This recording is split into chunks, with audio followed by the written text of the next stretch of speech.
नमस्कार, मी श्रीकांत उमरीकर. आपण पाहतात अनलायझर. लाईक करा, शेअर करा, सबस्क्राईब करा. अनलायझरचं ॲप डाउनलोड करा.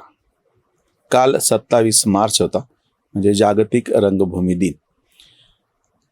पूर्ण जगभरामध्ये रंगभूमीवरती सातत्यानं काम करणारे कलाकार, तंत्रज्ञ आणि ते सगळे मिळून हा दिवस मोठ्या उत्साहात साजरा करतात. बाकीच्या जगातलं किंवा भारतातलं मला काही फारशी माहिती नाही, पण प्रत्यक्ष ज्या ठिकाणी बसून हा मी व्हिडिओ करतो आहोत, छत्रपती संभाजीनगर, तिथे या निमित्तानं खूप चांगले उत्सव, वेगवेगळे कार्यक्रम सादर झाले. 2 एकांकिका कलाखंड या संस्थेने सादर केला. एक रत्नाकर मतकरींची होती आणि एक वपू काळेंची होती. त्यांच्या कथेवरच्या एकांकिका सादर झाल्या. इथे डॉक्टर बाबासाहेब आंबेडकर मराठवाडा विद्यापीठामध्ये नाट्यशास्त्र विभाग आहे. त्यांनी त्यांचा वर्षभराचा नाट्य महोत्सव या जागतिक रंगभूमी दिनाच्या पार्श्वभूमीवरती सादर केला. नाट्यसंगीतावरती पण एक अतिशय चांगला कार्यक्रम अंबडचं जे समर्थ संस्था आहे, तर त्यांच्या वतीनं या ठिकाणी छत्रपती संभाजीनगरमध्ये सादर करण्यात आलं. बरेच वेगवेगळे कार्यक्रम बऱ्याच ठिकाणी सादर केले जातात, बाहेर पण झालेले असतील. मला एक थोडासा वेगळा मुद्दा तुमच्या समोर ह्या रंगभूमी दिनाच्या निमित्तानं मांडायचा. बऱ्याच जणांना असं वाटतं की रंगभूमी दिन किंवा ते नाटकाशी संबंधित म्हणल्याच्या नंतर राज्य नाट्य स्पर्धेनं जी एक प्रतिमा आपल्या डोळ्यासमोर उभी केली, म्हणजे जी आम्हाला आठवते, मागे असे फ्लॅट्स उभे केलेले असतात, बॉक्स टाईप तो सगळा सेट लावलेला असतो, टेबल खुर्ची, एक दिवाणखाना, असं म्हणजे नाटक. पण ह्याच्या सीमा भेदून ओलांडून कितीतरी पद्धतीनं नाटक आधीही म्हणजे समर्थपणे मंचावरती आलेलं होतं आणि आता पण वेगवेगळे प्रयोग होत आहेत. संत साहित्यावरती आधारित कीर्तवणीचा एक फार सुंदर प्रयोग रुचिका खोत सादर करतात. तोही मी ह्याच विद्यापीठा म्हणजे डॉक्टर बाबासाहेब आंबेडकर विद्यापीठामध्येच बघितलेला होता. अशातलीच गोष्ट आहे. किंवा ज्यांच्या नावानं सगळे हे लिब्रांडून डावे गदारोळ करतायत, शिवीगाळ करतायत, ते योगेश सोमण महाराष्ट्र साहित्य परिषदेच्या अध्यक्षपदावर निवडून आलेले, ते तुकाराम महाराजांवरचा एक अप्रतिम एकपात्री प्रयोग सादर करतात. तोही मी अशातच मुंबई विद्यापीठाच्या सुंदर सभागृहात बघितलेला होता. किशोर कदम सौमित्र या नावानं कविता लिहितात. हे आमचे अभिनेते मित्र आहेत. तेही आनंद ओरी या देबा मोकाशींच्या तुकाराम महाराजांवरच्या कादंबरीवरचं जे नाट्य रूपांतर केलेलं आहे, त्याचा एक फार सुंदर प्रयोग ते कधी काळी करायचे. आता अशात ते करत नाही.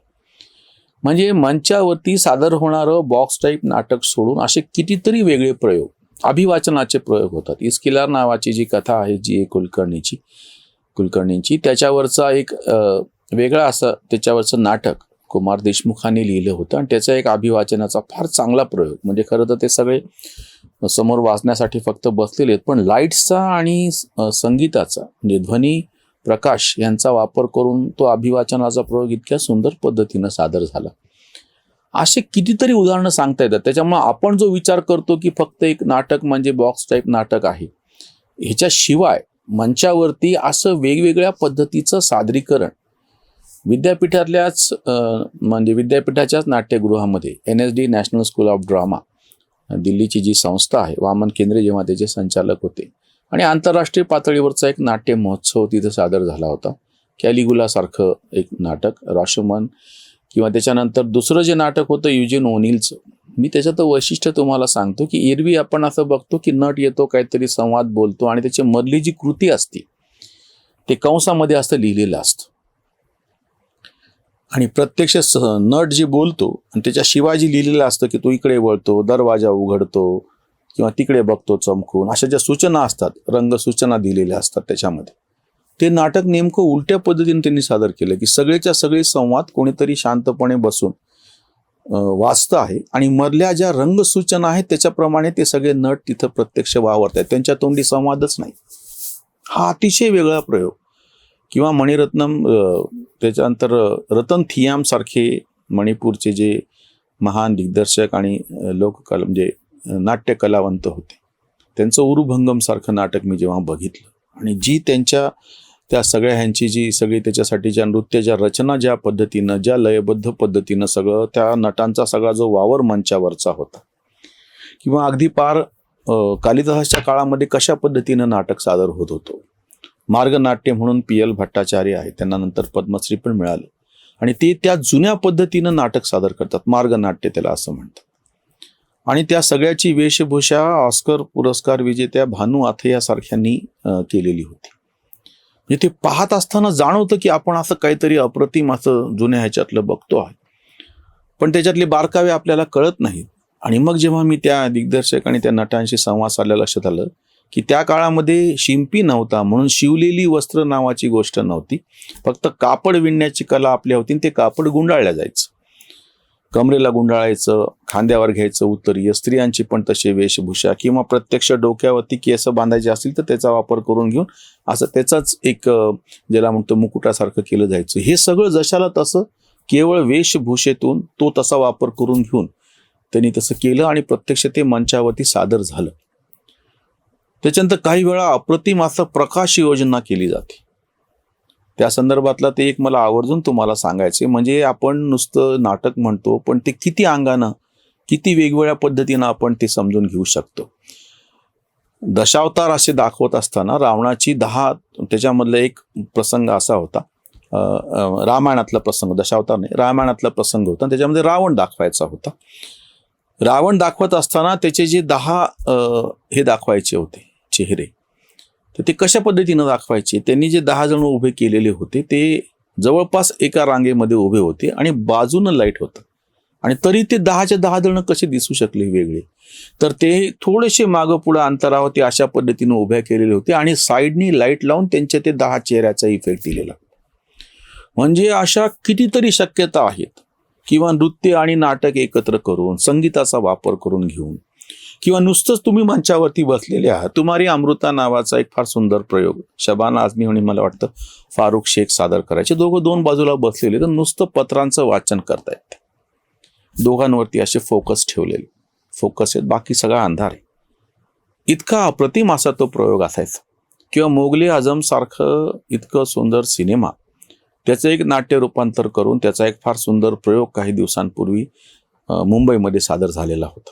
म्हणजे ते सगळे सेट तशा पद्धतीनं लावलेले होते आणि ते सगळे नृत्य तसे बसवलेले होते. कोरिओग्राफी अतिशय कुशल पद्धतीनं केलेली होती. म्हणजे असं मंचाचा कितीतरी पद्धतीनं विचार करता येऊ शकतो. अगदी आम्ही स्वतः जो प्रयोग करतो तो पण मी तुम्हाला आवर्जून सांगतो. त्रिवेणी नावानं आम्ही मराठी वेगवेगळे गाण्यांचा त्याच्यातला एक प्रयोग होता जो आम्ही आत्ताच नाशिकला कुसुमाग्रज प्रतिष्ठानच्या सुंदर सभागृहामध्ये पण केला 24 मार्चला. मराठी गाणी आणि मराठी कविता. मराठी कवितांच्या ह्याचं तर आमचं ते फार कोणालाही असं आवडणारं असं ते शीर्षक आहे, रसाळ नामदेव ते ढसाळ नामदेव, मराठी कवितेचा प्रवास. आणि त्याच्यामध्ये फक्त 3 जण मंचावरती बसलेले असतात, 3 जणांवरती फोकस असतो.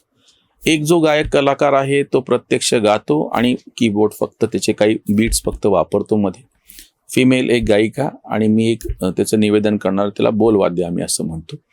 आणि फक्त त्याच्यामध्ये तर काही बसू शकतं, पण मी जे सांगतोय ते की मराठी कविता आणि मराठी गाणे असा यांचा वापर केलेला.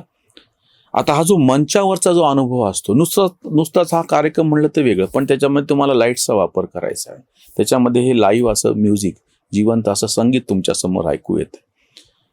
चंद्रकांत काळे आणि माधुरी पुरंदरे यांनी सादर केलेला साजण वेळा असो, त्याच्यानंतर शेवंतीचं बन म्हणून लोकगीतांचा कार्यक्रम असो, किंवा ग्रेसवरचा साजण वेळा, त्याच्यानंतर प्रीतरंग मराठी प्रेम कवितांचा कार्यक्रम, असे कितीतरी मंचाला समृद्ध करणारे प्रयोग. त्याच्यामुळे आज जागतिक रंगमंच दिन आहे असं म्हणत असताना केवळ नाटक म्हणजे बॉक्स टाईप नाटक असं नव्हे. याच्यावरची उसंत वाणी. रंगभूमी दिन जागतिक आज, मंचावर साज सजलेला. जग हेच आहे रंगभूमी एक, नट कोण नेक ओळखात. जन्माचा प्रवेश मृत्यू सांगे अंत, खेद आणि खंत कोणती ती. आयुष्य म्हणजे आहे हे नाटक, ही उठापटक वेगळी ना. भावभावनांचा मंचावर खेळ, अभिनय मेळ तोच जाणा. अवघ्या कलांचा जाहला संगम, जाणा सरगम नाटकही. कांत म्हणे कला अर्थ नवा देते, जिणे उजळीते आनंदाने, जिणे उजळीते आनंदाने. रंगभूमी ही एक अतिशय ऊर्जावान अशी गोष्ट आहे. नांदीनंतर पडदा उघडला तेव्हा मी तुडुंब भरलेलो असंख्य रंगीबेरंगी आशा आकांक्षांनी, भीतींनी, अपेक्षांनी. पण आता भरतवाक्य संपल्याच्या नंतर समोरच्या सभागृहासारखाच मी रिकामा. नाही म्हणायला मी उच्चारलेले काही शब्द अजूनही तरंगत आहेत सभागृहाच्या धूसर मंद प्रकाशित हवेवर. माझे काय हावभाव खुर्च्यांच्या हातांना लकटून बसलेले आहेत. मी निर्माण केलेले हर्षविमर्शाचे क्षण पावसाने फांद्यांवर सोडून दिलेल्या थेंबांसारखे सभागृहाच्या भिंतीवरती थरथरत आहेत अजूनही. हा एक दिलासा तो तर आहेच. मी एक होतो तो 1000 जणांच्या स्मरणात वाटल्या गेलेलो आहे. नट नावाची ती कुसुमाग्रजांची कविता अचानक मला आठवली. त्याच्यातले हे फक्त काही ओळी. जागतिक रंगभूमी दिनाच्या तुमच्या सगळ्यांना मनपूर्वक शुभेच्छा. केवळ बॉक्स टाईप नाटकच नव्हे, विविध गोष्टी, अगदी मंचावरचं एखादं साधं भाषण असो किंवा कार्यक्रम असो, आणि आपण जी मंचाची सज्जता करतो, मागं पडदा कसा लावतो, लाईट कुठल्या बाजूनं करतो, किंवा ते स्टेज अशा पद्धतीनं केलेलं असतं की शेवटच्या लोकांपर्यंत तो वक्ता किंवा तो कलाकार दिसावा. अशा कितीतरी गोष्टी असतात. हे सगळं एका अर्थाने आज रंगमंच दिनाच्या निमित्तानं आपण त्याचा विचार करावा, त्याच्यामध्ये सुधारणा कराव्यात. खूप आकर्षक पद्धतीने मंचावर जे काही सादर होतं त्या सगळ्याला मी नाटक ह्याच चौकटीमध्ये बांधतो. इथेच थांबूया. धन्यवाद. स्वधर्म जागृतीचा विधायक बुरुज. Analyzer News.